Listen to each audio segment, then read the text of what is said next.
जैसे ही निखत ने ये बात जान ली थी कि वो बगीचे के मालिक का बेटा नहीं है, तो निखत का तो गुस्सा 7वें आसमान पर पहुंच चुका था। इधर मैं खड़ी खड़ी यही सोच रही थी कि आखिर वो है कौन, और आखिर वो बगीचे के मालिक का बेटा नहीं है तो उसने झूठ क्यों कहा। लेकिन इधर निखत का तो गुस्सा अब बहुत ज्यादा बढ़ चुका था। वो कहने लगी, चल यहाँ से घर चल और कल हम बगीचे आएंगे। और अभी तक तो मैंने उसे कुछ भी नहीं कहा था, अब उसे सही तरह से जलील करूंगी। इसीलिए मुझे उस पर भरोसा नहीं हो रहा था। तू कह रही थी ना चांदनी, अच्छा लड़का है, अच्छा लड़का है, देख रहे तेरे अच्छे लड़के ही करतूते। कितना बड़ा फ्रॉड निकला वो, कितना झूठा निकला। उसने हमसे झूठ बोला, इतने बड़ा बगीचे के मालिक का बेटा बताया खुद को, ताकि हम उसके चंगुल में फंसकर उसके प्यार मोहब्बत के जाल में फंस जाएं और फिर वो हमारा फायदा उठा सके। यही करते हैं लड़के आजकल के। इसीलिए मैं तुझे कह रही थी कि वो आवारा और लुक्खा किस्म का लड़का है, जो लड़कियों को अपने जाल में फंसाने के लिए मन घड़त झूठी कहानी रचते हैं और उसके बाद उन्हें जाल में फंसाकर उन्हें परेशान भी करते हैं और उनकी इज्जत का भी पारा पारा कर देते हैं। इसीलिए ऐसे लड़कों से हमेशा हमें दूर रहना चाहिए। इधर निखत की ये बकबक चले जा रही थी, लेकिन दूसरी तरफ मुझे उस लड़के की चिंता हो रही थी। पता नहीं क्यों मेरा दिल अभी भी मानने को राजी नहीं था कि उसने हमें धोखा दिया है या फिर वो कोई आवारा, जालसाज या लुक्खा लड़का है। मैंने कहा, निखत शांत हो जाओ, कल अब जब वो आएगा बगीचे में तभी उससे हम बात करेंगे, उससे तफ्तीश करेंगे कि आखिर उसने ऐसा क्यों किया। निखत बोली, चांदनी क्या तू बेवकूफ है? तुझे समझ नहीं आया अभी भी कि उसने हमारे साथ ऐसा क्यों किया? वो हमें अपने जाल में फंसाना चाहता था ताकि अमीर लड़का समझ के हम उसके ऊपर लट्टू हो जाएं और फिर हमारा वो फायदा उठा सके। मैंने कहा, निखत जैसा तुम सोच रही हो वैसा ना हुआ तो? निखत ने कहा, ऐसा वैसा कुछ भी नहीं जानती मैं, उसने हमारे साथ धोखा किया है। अब मुझे वो मिल गया तो मैं उसकी लू उतार दूंगी, इतना जलील करूंगी कि शायद उसे उसके बाप माँ ने भी इतना जलील नहीं किया होगा, न ही किसी और ने। तू देखते जा, उस लड़के को बस मुझे एक बार मिल जाने दे, उसके बाद देख क्या होता है। मैंने कहा, ठीक है, अभी तो घर चल, यहाँ पर बकबक करने से क्या होगा। उसने कहा, ठीक है चलो घर। हम दोनों अपने अपने घर चले गए, लेकिन मेरे जहन में अब सवालों का भंडार उभर पड़ा था। एक सवाल नहीं थे, बहुत सारे सवाल थे, और वो सवाल सब उस लड़के से जुड़े हुए थे कि आखिर उसने ऐसा क्यों किया। वो बगीचे के मालिक का लड़का नहीं है तो कौन है, और अगर वो उनका लड़का नहीं है तो हमें क्यों बताया। उसके बाद उसने उस दिन क्यों नहीं कुछ कहा जिस दिन हमने उसे इतना जलील किया। ये सब सवाल मेरे जहन को जकड़े हुए थे और मुझे परेशान किए जा रहे थे। नींद थी जो आंखों से कोसों दूर हो चुकी थी, लेकिन सोना भी इंसान की जरूरतों में से एक है। आप लाख चाहें कि आप नींद के आगोश में ना जाएं, लेकिन अगर नींद आ जाए तो आप उसके आगोश में चले ही जाते हैं, और ऐसा ही कुछ मेरे साथ हुआ। सुबह जब नींद खुली तो आज बड़ी उदासी छाई हुई थी। कुछ समझ नहीं आ रहा था कि क्या किया जाए क्या ना किया जाए। दिल कह रहा था कि बगीचे जाकर उस लड़के से बात की जाए, लेकिन दिमाग कह रहा था कि कहीं निखत की बात सच हुई और वो लड़का वाकई में निखत की तवक्को के मुताबिक ही निकला तो मैं क्या निखत को मुंह दिखा पाऊंगी और उस लड़के को मैं खुद जलील करूंगी। मैंने भी दिमाग में ये ठान ली थी कि अगर उस लड़के ने हमें सही नहीं रीज़न बताया या सही वजह नहीं बताई तो शायद उसे निखत के हवाले करना ही सही होगा, और फिर निखत उसके साथ जो करेगी वही ठीक होगा। आज खाना खाने का भी मन नहीं कर रहा था, क्योंकि ऐसा लग रहा था कि निखत की बातें शायद सच है और मेरे दिल को भी ठेस पहुंचा रही थी उसकी बातें। मैंने उस लड़के पर यकीन कर लिया था इतनी आसानी से। उसकी शख्सियत देखकर लग ही नहीं रहा था कि वो ऐसा निकलेगा। बहरहाल मैं बैठी हुई थी, तभी अचानक निखत गुस्से में आई और कहने लगी, चल चांदनी, अब जाकर उस बंदे की खबर लेना है हमें। मैंने कहा, निखत बैठ तो सही, अभी वक्त थोड़ी ना हुआ है। निखत बोली, आज हमें बिला वक्त जाना होगा, बिना वक्त के जाएंगे तो शायद वो हमें मिल जाएगा, और अगर हमें वो मिल गया तो हम उसकी अच्छे से खबर ले लेंगे। तू फिक्र मत कर, आज मैं उसकी खबर लेने के लिए ही आई हूँ। निखत का गुस्सा देखकर एक लम्हे के लिए मैंने सोचा कि हम वहाँ गार्डन में, हम वहाँ पार्क में ना जाएं, उस बगीचे में ना जाएं तो ही बेहतर होगा, क्योंकि अगर शिरीन वहाँ पर उस पर जाकर बरस पड़ी और उस लड़के ने भी कुछ कहा तो हो सकता है इनके बीच घमासान छिड़ जाए, लड़ाई झगड़ा हो जाए, और मैं किसी तरह का लड़ाई झगड़ा नहीं चाहती थी। इसलिए मैंने निखत से कहा, निखत रहने देते हैं, कौन सा हमारा रिश्तेदार लग रहा है वो, जो हम उसको इतनी तवज्जो दें, हमें उससे बात करने से मतलब ही क्या है। तो निखत बोली, नहीं, उसने हमारा भरोसा तोड़ा, हमसे झूठ बोला। अगर कल को हम उससे दोस्ती कर लेते और वो कुछ ऐसा वैसा कर देता तो हम किसी को मुंह दिखाने काबिल नहीं बचते। समझी तू चांदनी? अब तू उसके ऊपर तरस खाना बंद कर और मेरे साथ चल, देख मैं उसकी किस तरह से खबर लेती हूँ। मैंने कहा, ठीक है, क्योंकि मैं वक्त के आगे मजबूर थी। मैं भी चाहती थी उस लड़के की हकीकत जानना, लेकिन इस तरह से बिल्कुल नहीं, और उसने जो झूठ बोला था वो तो सामने आ ही चुका था। इसीलिए अब निखत की बात मानना भी जरूरी हो चुकी थी। बहरहाल हम दोनों बगीचे के लिए निकले। मेरे दिल में अभी भी बहुत ज्यादा डर था। मैं चाहती ही नहीं थी कि उस लड़के की हकीकत हमारे सामने आए। शायद मैं उसे पसंद करने लगी थी या फिर मेरा लगाव था, लेकिन जो भी था मुझे उस लड़के पर रहम आने पर मजबूर कर रहा था। जैसे ही हम बगीचे पहुंचे, निखत ने उसे तलाशना शुरू कर दिया। वो इस तरह से ढूंढ रही थी जैसे कोई भूखा शेर शिकार को ढूंढता है, उस तरीके से वो उस लड़के को ढूंढ रही थी। लेकिन आज वो लड़का शायद इस बगीचे में आया ही नहीं था। मैं तो एक ठंडी सांस लेकर शुक्र अदा ही कर रही थी, क्योंकि मैं निखत को अच्छी तरह से जानती थी। अगर वो लड़का इसे दिख जाता तो ये आपा खो बैठती और उसे अनाप शनाप तो बोलती ही, और अगर ये लड़ाई झगड़ा कर लेती तो इसे संभालना बहुत मुश्किल हो जाता और बात बड़ों बड़ों तक पहुंचती तो हम दोनों को ही चिल्लाते सब। इसीलिए मैंने चाहती ही नहीं थी कि वो लड़का मिले। बहरहाल बहुत पछने के बाद निखत कहने लगी, शायद वो चूहा अपने बिल में घुस गया है, लेकिन कब तक छुपेगा वो, किसी न किसी दिन जब मेरे हाथ आएगा ना तो उसे मैं सही कर दूंगी। चल चांदनी, हम चलते हैं घर। मैंने कहा अब हम आ ही गए हैं तो थोड़ी देर झूला झूल लेते हैं। तो वो निखत मुझ पर गुस्सा करने लगी और कहने लगी, तुझे अभी भी इस झूले की पड़ी है, इस झूले ने ही सारा कारस्तानी की है। और निखत ने झूले पर एक लात मार दी। जैसे ही निखत ने झूले पर लात मारी तो अचानक निखत को हल्की सी भिन्नाटी टाइप आई और वो गिरने लगी। तो मैंने उसे संभाला। मैंने कहा क्या हुआ? तो कहने लगी, कुछ नहीं, हल्के से चक्कर आ रहे हैं मुझे। मैंने कहा चल अब हम घर चलते हैं, नहीं झूलना झूलाइए। बहरहाल हम दोनों घर तो आ गए, लेकिन निखत की तबीयत मुझे कुछ ठीक नहीं लग रही थी। पता नहीं अचानक से उसे क्या हो गया था। वो खोई खोई सी रह रही थी और शायद उसे घबराहट भी हो रही थी।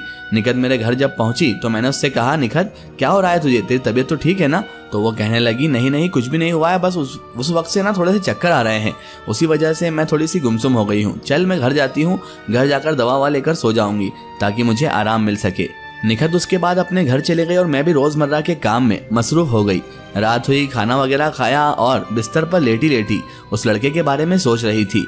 आखिर क्यों किया था उसने ऐसा, क्या वजह थी उसके पीछे, और आज वो क्यों नहीं आया था? अब तो इतने दिन हो गए, उसे कम से कम सफाई पेश करने तो आना था। ऐसा कौन सा गुनाह किया है उसने जो इतना बड़ा झूठ बोला हमसे? आखिर वो हमसे इतना करीबी ताल्लुक क्यों रखना चाहता था, और झूठ की बिना पर उसने रिश्ता क्यों कायम किया? क्या उसकी कोई मजबूरी थी, या निखत जो कह रही है वो वाकई में कोई आवारा या टुच्चा लड़का था? दिल मानने को राजी नहीं था कि वो कोई आवारा या ऐसा वैसा लड़का है, लेकिन दिमाग बार बार फितूर दिखा रहा था और कह रहा था, तेरी दोस्त ने सच कहा है, वो एक नंबर का चालू लड़का है जिसने तुम्हें झूठ बोलकर अपने झांसे में फंसाने की कोशिश की। वो तो शुक्र है निखत का कि उसने सच्चाई से आगाह करवा दिया। न जाने कब उस लड़के के बारे में सोचते सोचते ही मेरी आंख लग गई और सुबह जब नींद खुली तो वालिदा मोहतरमा टेंशन में बैठी हुई थी। मैंने उठते ही वालिदा को टेंशन में देखा तो मैंने पूछा, अम्मी जान क्या हो गया है, आप इतनी फिक्रमंद क्यों हैं? तो मुझसे कहने लगी, ये सब तुम लोगों की वजह से ही हुआ है। मैं नहीं कहती थी तुम्हें कि तुम जवान लड़कियां हो, इधर उधर मत जाया करो, अब हो गया ना ये। मैंने कहा क्या हुआ अम्मी जान, आप ऐसी क्यों गुस्सा कर रही हैं, और हमने क्या किया है? अम्मी जान बोली, निखत की तबीयत बहुत ज्यादा खराब हो गई है। अचानक वो गुमसुम रहने लगी है और किसी से बातचीत कुछ भी नहीं कर रही है। पता नहीं, रात को तो अच्छी भली सोई थी, सुबह से वो गुमसुम है और चुपचाप है, ना किसी से बातचीत कर रही है ना ही कोई रिएक्शन दे रही है। मैंने कहा क्या आप सही कह रही हैं अम्मी? मेरी वालिदा ने कहा, जाकर खुद ही देख लो। मैंने कहा, मुझे सच सच बताइए क्या हुआ है अम्मी, आप मुझसे मजाक तो नहीं कर रही हैं?